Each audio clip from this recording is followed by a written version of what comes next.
Bonjour les amis, j'espère que vous allez bien et quant à moi, vous le savez déjà, moi je vais toujours bien. Et aujourd'hui, je suis en joie, je suis vraiment content. Pourquoi? Parce que je viens d'acquérir un nouveau terrain que je vais ajouter à mon patrimoine. Donc, mon patrimoine ne fait que s'agrandir en matière de biens fonciers. Et comment est-ce que j'ai acquis ce terrain? À travers une méthode qu'on appelle le préfinancement. Le préfinancement de lotissement. Donc, dans cette vidéo, je vais vous expliquer en long et en large ce que c'est que le préfinancement et comment est-ce que vous aussi, vous pouvez en profiter pour avoir des terrains à prix cadeau et surtout les garde-fous et les prérequis à connaître, les conditions idoines de sorte à ne pas perdre votre argent et surtout rester jusqu'à la fin car j'ai une opportunité, une aubaine à vous présenter qui vous fera vous aussi d'être des heureux gagnants des lots dans les 6 mois, dans les 1 an à venir. Donc, abonnez-vous et surtout, restez connectés jusqu'à la fin.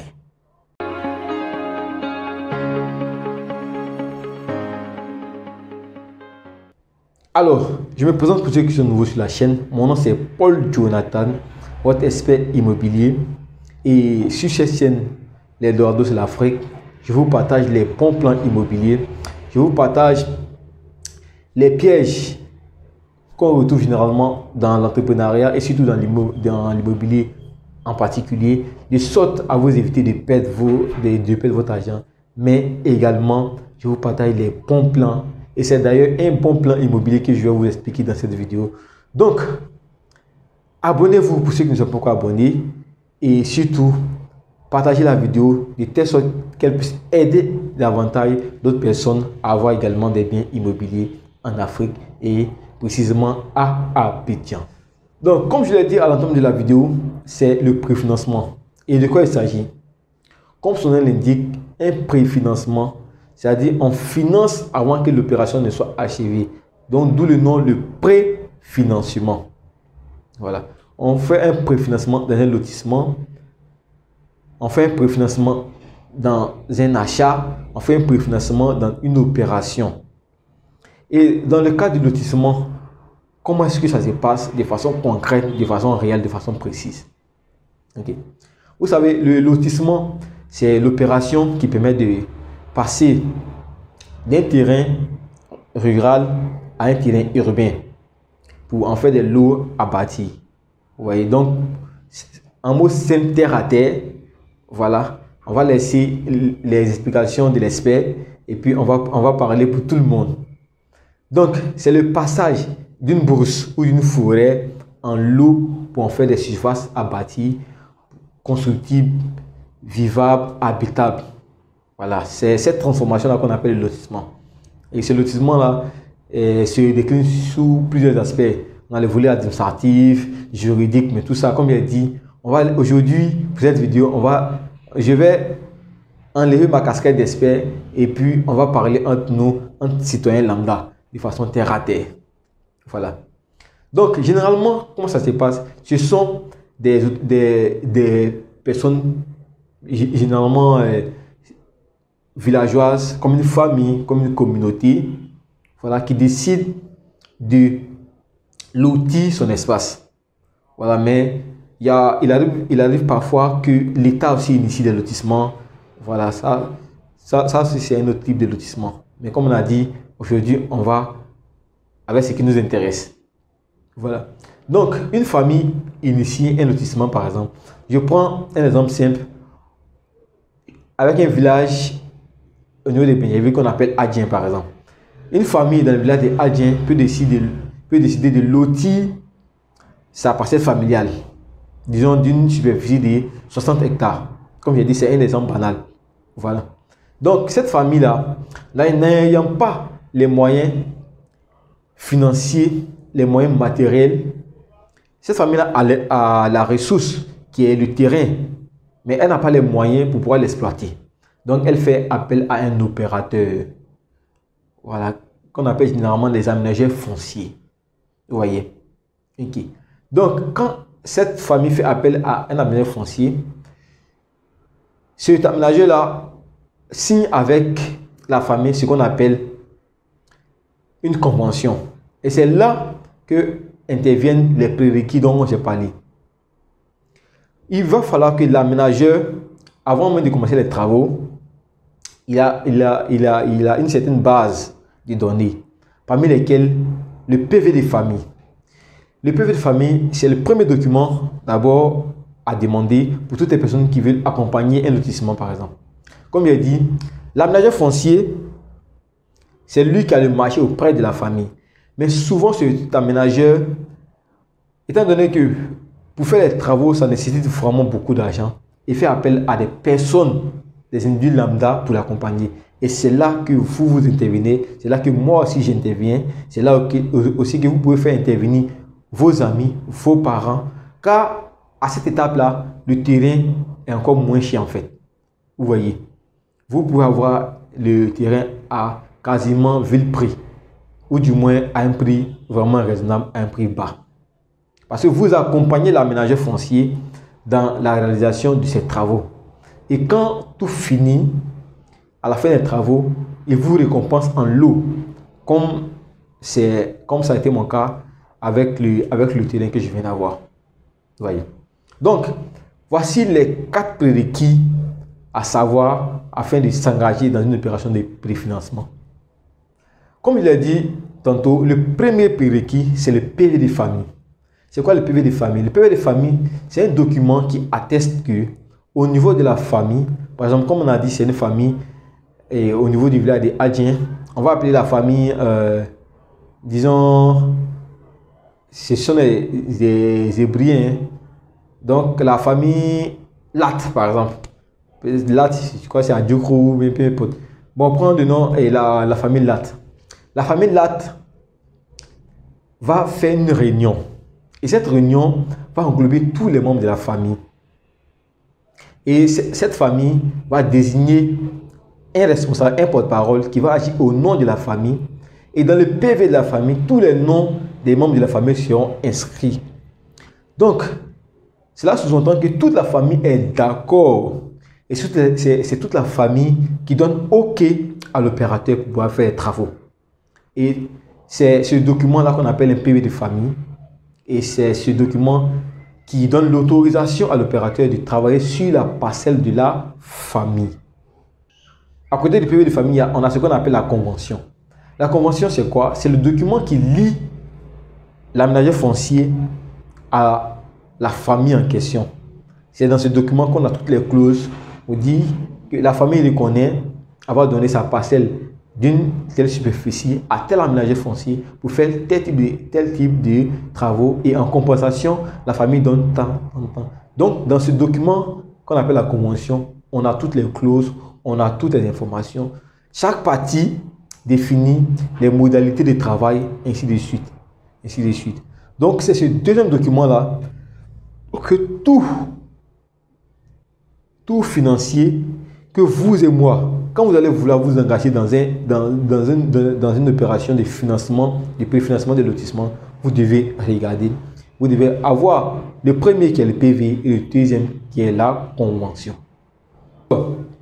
Après la convention, le troisième document que vous devez impérativement demander, c'est de vous assurer, bon là, mais ce n'est pas un document d'ailleurs, c'est de vous assurer que l'opérateur a payé la dotation auprès de la famille en question.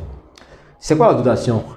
La dotation, c'est un montant que l'opérateur donne à la famille pour faire simple, pour avoir le marché. Vous voyez, généralement, c'est accompagné de boissons. C'est un peu comme la dot. Vous voyez, voilà.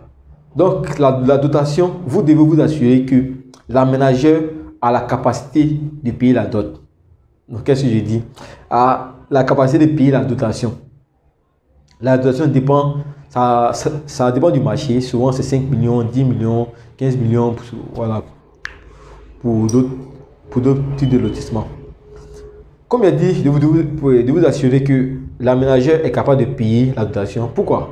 Parce que souvent, on a des aménageurs qui n'ont quasiment pas d'argent. Vous voyez. Or, pour accompagner quelqu'un en donnant votre argent, on doit sentir des signes précurseurs chez la personne. On doit sentir en fait que la personne a un peu d'argent quand même s'il a besoin de vous pour faire le lotissement, mais il faut que ce aménageur soit capable de faire les premiers pas, payer la dotation et commencer les travaux, et par la suite aura besoin de vous, il vous sollicite en fait. Mais si c'est vous qui allez lui donner l'argent pour payer la dotation, pour avoir le marché, pour tout, faites beaucoup attention. C'est-à-dire que pour quelqu'un même qui n'a pas les moyens nécessaires pour pouvoir payer, ne serait-ce que la base pour avoir le marché, imaginez si pendant les travaux, les choses capotent. Comment il fera pour vous donner votre argent? Il y a problème. Donc, je ne dis pas que forcément, tous ceux qui n'arrivent pas à payer la dotation sont des incapables. Non. Mais, je vous dis que l'idéal serait que l'aménageur arrive à payer au moins la dotation. S'il arrive à payer la dotation, ça veut dire au moins que le marché lui revient. En fait, le marché est à lui en bonne et due forme. Donc, c'est le troisième point qu'il va falloir savoir. Et enfin, pour terminer, le quatrième point, c'est le certificat foncier. Le certificat foncier, c'est le document qui atteste que l'enquête de Komodo et Incomodo a déjà eu lieu sur le terrain, que la parcelle appartient bien à la famille en question. Donc, avec le certificat foncier, on a au moins 80% des litiges qui sont déjà bannis. Donc, on a plus de sécurité pour pouvoir s'engager dans le projet en question. Donc, voici un peu les prérequis. Et mais maintenant, je vais vous donner d'autres conseils pour vous permettre de faire de bonnes affaires. Alors, maintenant qu'on a vu tout ce qu'il faut pour pouvoir vous lancer dans le préfinancement, au cas où un opérateur vous sollicite, quelle est la conduite à faire maintenant pour vous engager dans le lotissement en question? Étant donné que l'aménageur, lui, il a un contrat qui le lie avec la famille, avec la communauté en question. Voilà, ça c'est le premier point à savoir. Et vous accompagnez l'aménageur. Donc vous n'êtes pas en relation directe avec la famille ou bien avec le village. Vous êtes en relation avec l'aménageur.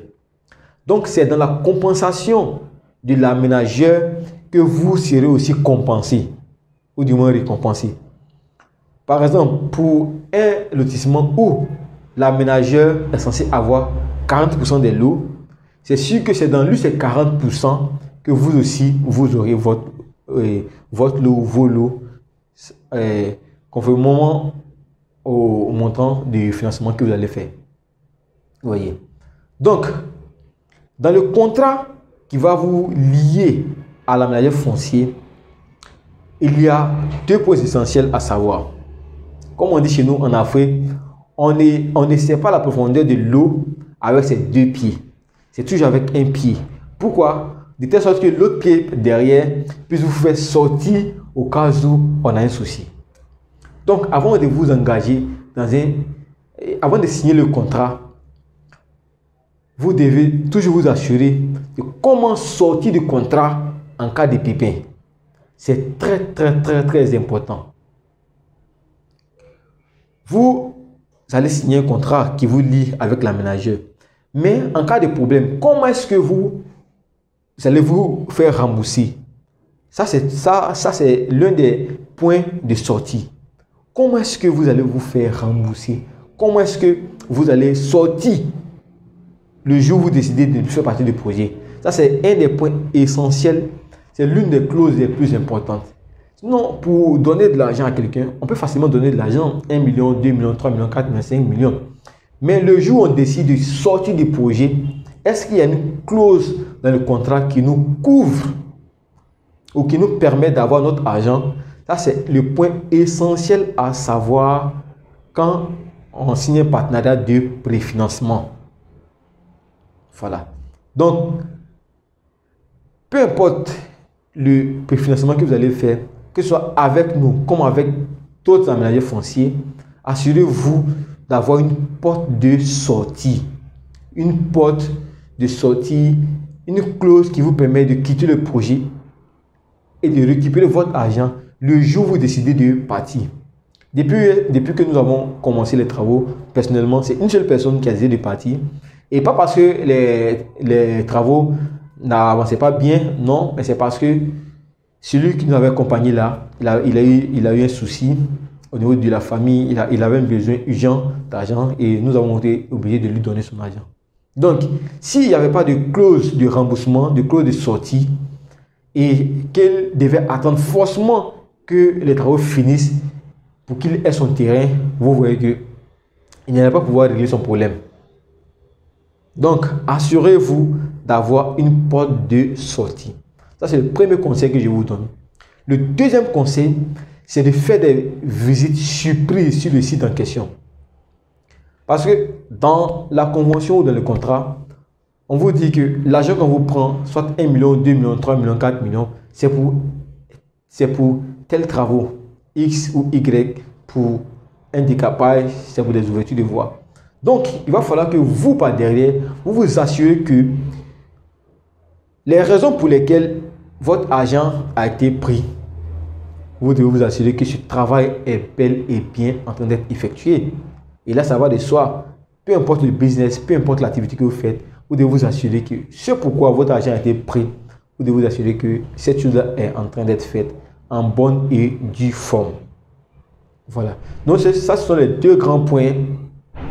Voilà, deux grands conseils que je vais vous donner pour tous ceux qui vont décider d'accompagner des personnes dans les opérations de préfinancement.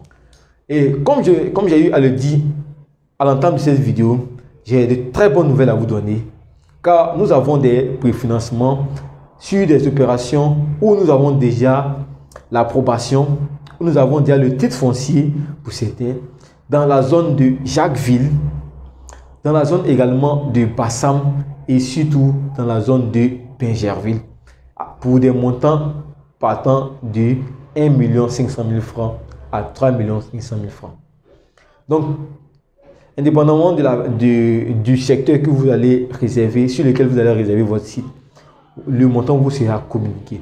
Donc, pour vous aussi qui veulent avoir des terrains à prix cadeau, des terrains où au préalable nous avons pris le temps qu'il faut pour pouvoir faire les papiers, pour aller jusqu'au titre foncier, pour aller jusqu'à l'approbation. Vous voyez que là, on a fini avec le certificat foncier, on a fini avec le PV de famille. Donc, c'est ce genre d'opération-là que nous vous proposons pour des éventuels préfinancements. Donc, en bas de la description, nous allons laisser un contact pour toutes les personnes qui veulent participer à ces opérations de préfinancement. Ou bien également, vous aurez la possibilité de passer chez nous au bureau afin de pouvoir signer votre contrat en bonne et due forme.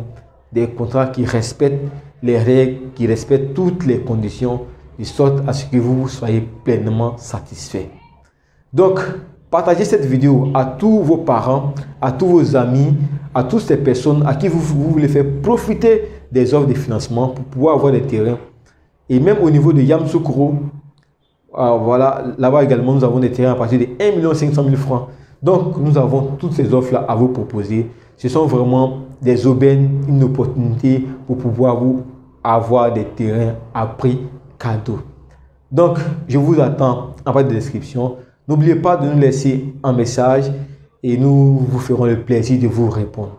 Sur ce, nous disons à très bientôt pour un autre bon plan de l'immobilier afin de vous permettre d'avoir des terrains à prix cadeau.